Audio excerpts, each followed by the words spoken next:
Good evening and welcome to Doordarshan Kendra Kohima. I am Zijinyo Mehta with the news. First day headlines. Education Minister Dharmendra Pradhan says government is actively strengthening the integration of artificial intelligence in the education sector.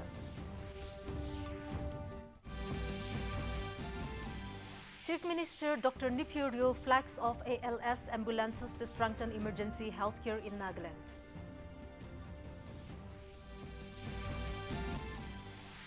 Director Art and Culture Adila Moa says book release a landmark for public information on Naga history, culture and traditional art.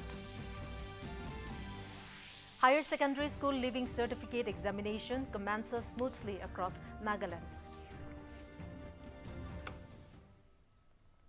And now the news in detail. Education Minister Dharmendra Pradhan today said the government is actively strengthening the integration of artificial intelligence AI in the education sector.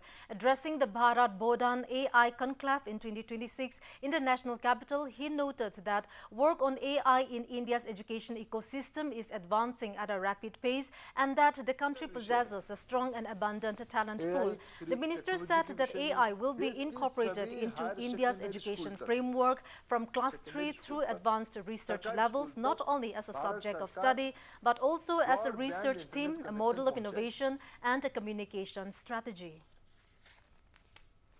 Lok Sabha has taken up the Industrial Relations Code Amendment Bill 2026 for consideration and passing. The bill seeks to amend the Industrial Relations Code 2020. The amendment seeks to avoid any future unwarranted complications over the continuity of 3 laws which was replaced by the National Relations Code of 2020. These are the Trade Unions Act 1926, the Industrial Employment Standing Orders Act 1946 and the Industrial Disputes Act 1947 relating to trade unions, industrial employment and industrial disputes. Though the repeal has occurred by operation of Section 104 of the Code itself, there is a possibility of future confusion being created on the misconceived ground that the Act delegates the power to repeal these enactments to the Executive. Union Minister of Labour and Employment Mansukh Mandavia moved the bill in the House. Initiating the discussion, Kodikunil Suresh of Congress said that the Industrial Relation Code Amendment Bill 2026 is not a reform. He alleged that the unemployment rate among youth is high and instead of strengthening provisions of employment protection, the government is weakening it. BJP MP Dharshan Singh Chaudhary said that the bill will safeguard the interest of workers in the country and help facilitate ease of doing business for industries. In a significant boost to emergency healthcare services in Nagaland, the Aidan Toyota CSR Initiative Asset Handing Over Ceremony was held today at Zone Nyetu by the Park Chumukidima. The program marked the formal handing over of assets and the flagging off of advanced life support ALS ambulances. During the program, Chief Minister Nipuryo, in his address, lauded Investment and Development Authority of Nagaland, Aidan and Toyota for their collaborative effort and emphasized that the development of ALS ambulances would greatly enhance emergency response and save lives across the state. The Chief Minister noted that over the past 3 years, the Toyota CSR partners have consistently contributed across various sectors, including youth development, sports, and emergency support. He further acknowledged their generosity in providing not only vehicles but also premium assets for public service, calling it a reflection of their commitment and efficiency. He emphasized that CSR initiative play a vital role in reaching undeserved communities and expressed hope that the assets handed over would be utilized effectively and serve as benchmarks for future development. A presentation and speech were delivered by Vikram Gulati, Executive Vice President and Country Head Corporate Affairs and Governance Toyota Kirloskar Motor, who outlined Toyota's commitment to community welfare through its CSR initiatives. 3 books on Naga oral traditions, indigenous pottery, tradition of the Nagas and contemporary Naga painting was released today at the Directorate of Art and Culture, Kohima. The Department of Art and Culture has released a book studies on Naga oral traditions, Vol 2 by Anungla Iyer, documentation of indigenous pottery tradition of the Nagas by Ditamula Vasa, and contemporary Naga painting, a study of cultural narratives by Lemtila Alinger and Talisanla Imsong. The books were released by Secretary Art and Culture Bodeno Escolo, Rita Crocha, Governor's Award recipient for Literature 2025, and Vilal Nudi, Governor's Award recipient for Art Painting 2012. Addressing the gathering, Director Adila Moa said that it was an honor for the department to release the books, which has a landmark not only for the department but also for public information on Naga history, culture and traditional art. Secretary Art and Culture Bodeno Escolo also encouraged to keep the Naga heritage alive for future younger generations. She also unveiled the interactive kiosk. She informed the kiosk will be installed in the State Museum and will act as a dynamic digital platform through which visitors can experience the rich culture and traditions of all Naga tribes. Interested in in-depth studies and research into the subject matter.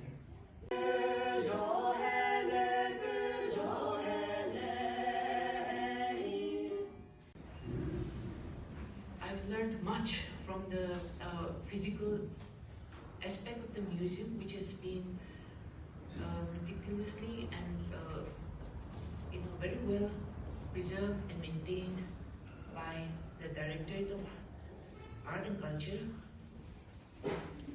But with the introduction of this kiosk, the State Museum takes an important step forward. Conversation.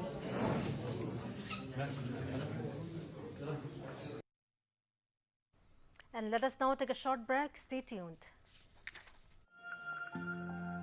ये वाला दिखाना गया तेरा price money. कुछ investment भी कर लेती, आते समय कर लिया मोबाइल से। कहाँ? गवर्नमेंट सिक्योरिटीज में। हाँ, RBI retail direct mobile app है ना। रिटेल डायरेक्ट स्कीम द्वारा इन्वेस्टमेंट यानी मैच्योरिटी पे guaranteed returns, no brokerage, no hidden fees. मान गए? आपको नहीं, ऐप को। आरबीआई कहता है जानकार बनिए, सतर्क रहिए। Welcome back, and moving on with more news. Prime Minister Narendra Modi will unveil the name of the building complex Seva Tirth tomorrow in the national capital. The Prime Minister will thereafter formally inaugurate Seva Tirth and Kartavya Bhavan 1 and 2 and also address a public program at Seva Tirth. The inauguration marks a transformative milestone in the country's administrative governance architecture. It also reflects the Prime Minister Modi's commitment to building a modern, efficient, accessible and citizen-centric governance ecosystem. Seva Tirth houses the Prime Minister's office, the National Security Council Secretariat and the Cabinet Secretariat, all of which were previously located across different locations. The new building complexes consolidate administrative functions within modern and future-ready facilities. Kartavya Bhavan 1 and 2 accommodate several key ministries, including the Ministry of Finance, the Ministry of Defense, the Ministry of Health and Family Welfare, the Ministry of Education, and the Ministry of Information and Broadcasting. The building complexes also include comprehensive safety and security frameworks such as smart access control systems, surveillance networks, and advanced emergency response infrastructure, ensuring a secure and accessible environment for officials and visitors. Prime Minister Narendra Modi today paid tribute to Maharshi Dayanand Saraswati on his 202nd birth anniversary, remembering his unparalleled contributions to the promotion of education and the enrichment of Indian culture and tradition. In a post on X, PM Modi said that Maharshi Dayanand's effort toward social reforms would continue to serve as a source of inspiration for the people of the country.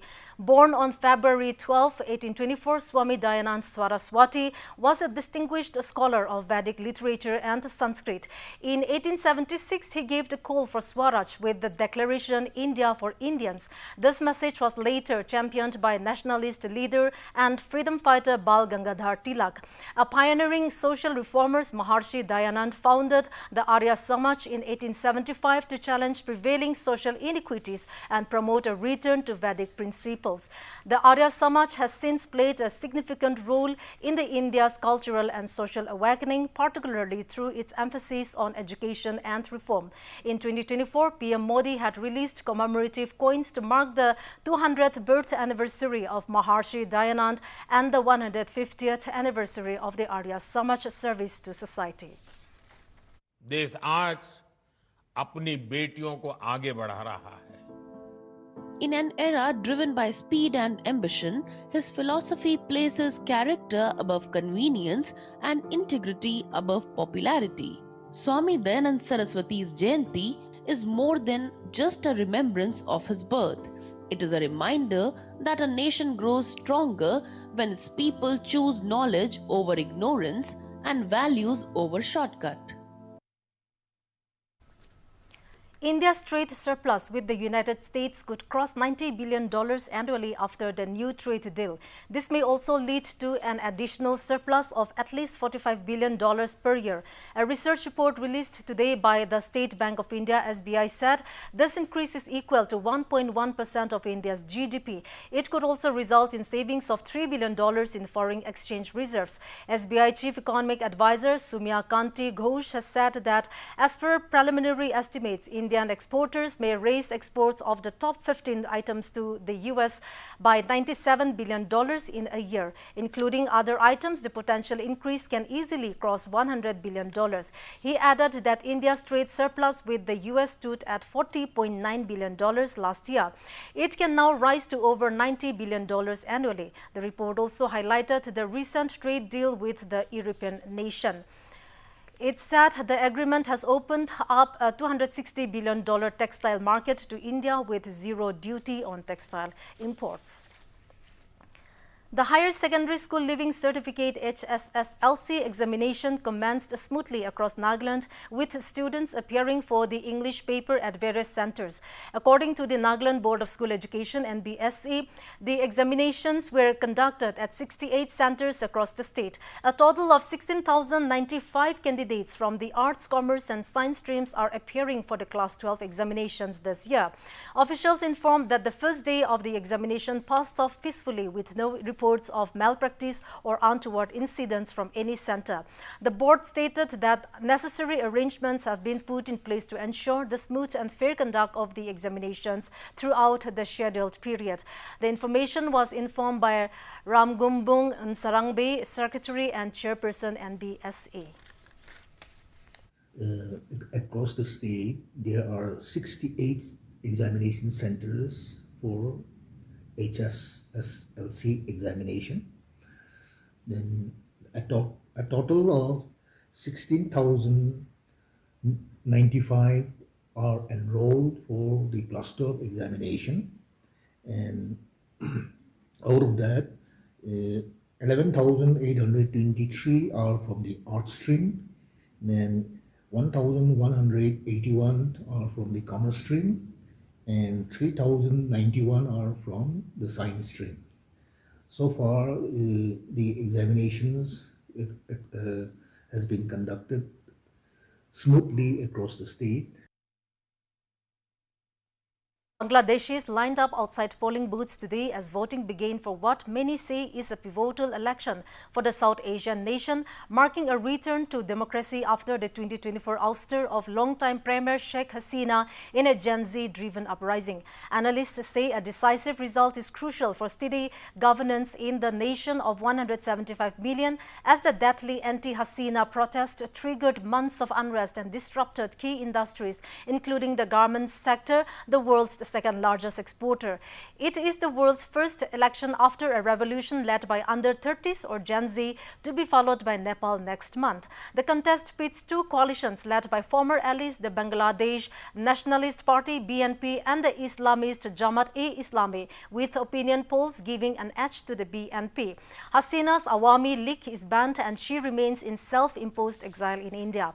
Unlike previous elections marred by opposition, boycotts and intimidation, more than 2,000 candidates, including many independents, are vying for 300 seats in the Jatiya Sangsad or House of the Nation. Voting in one constituency has been postponed due to the death of a candidate. At least 50 parties are contesting in total a national record. Let us now look at the weather reports of the district headquarters of Nagaland.